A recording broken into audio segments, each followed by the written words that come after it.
कि मैं बहुत भाग्यशाली आदमी हूँ कि पहली बार ऐसे शहीदों की इस पवित्र भूमि को नमन करने का मेरा सौभाग्य मिला।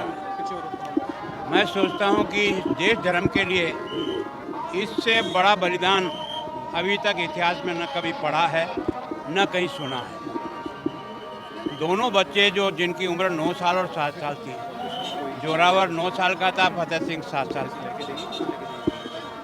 और माँ गुजरी आनंदपुर साहब युद्ध के उस समय के बाद इनको कैद करके यहाँ ठंडे स्थान पर लाके रखा। माँ ने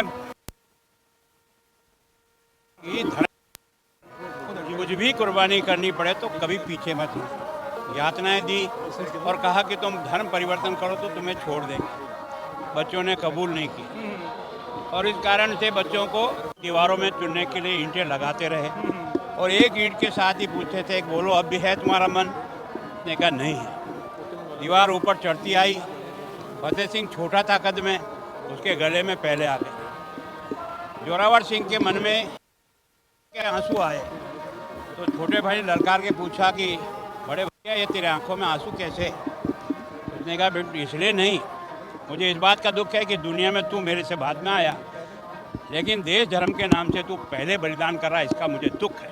दोनों बच्चे यहीं दीवारों में चुन लिए और उसके बाद माँ गुजरी ने भी जहाँ उसको अलग कर दिया था, उसको समाचार सुनते उसकी भी देह त्याग हो गया। और इन तीनों को इनको कहाँ इनका दाह संस्कार करें, तो उस वजीर खान ने उस समय सवाल रखा कि नहीं भैया, हम तो हमारे हिसाब से करेंगे। वो नहीं, हमारी विधि से करेंगे। तो उन्होंने कहा जहाँ भी करोगे उतनी असरफियाँ बिछानी पड़ेगी, जितनी असरफियाँ बचाओगे तो उस स्थान पर दाह संस्कार का तुमको अधिकार मिलेगा।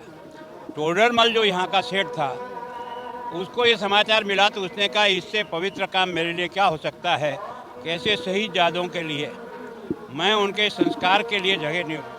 तो उसने उतनी असरफियाँ जितनी उसने कही थी उससे बिछाते गए और सर क्या, और यहाँ से ही जाते गए ज्योति स्वरूप जो दूसरी जगह जहाँ स्थान बना हुआ है, जो गुरुद्वारा बना हुआ है, वहाँ उनका तीनों का दाह संस्कार। तो वास्तव में ये जो स्थान है ये दुनिया को ये दिखाता है कि भारत के अंदर अपने समाज के ऊपर कितना गर्व होता है कि हंसते हंसते जान दे दे, वो कुर्बानी होनी चाहिए। उन्होंने ये सबूत अपने से दिया और इसलिए इसकी मान्यता वर्षों से है।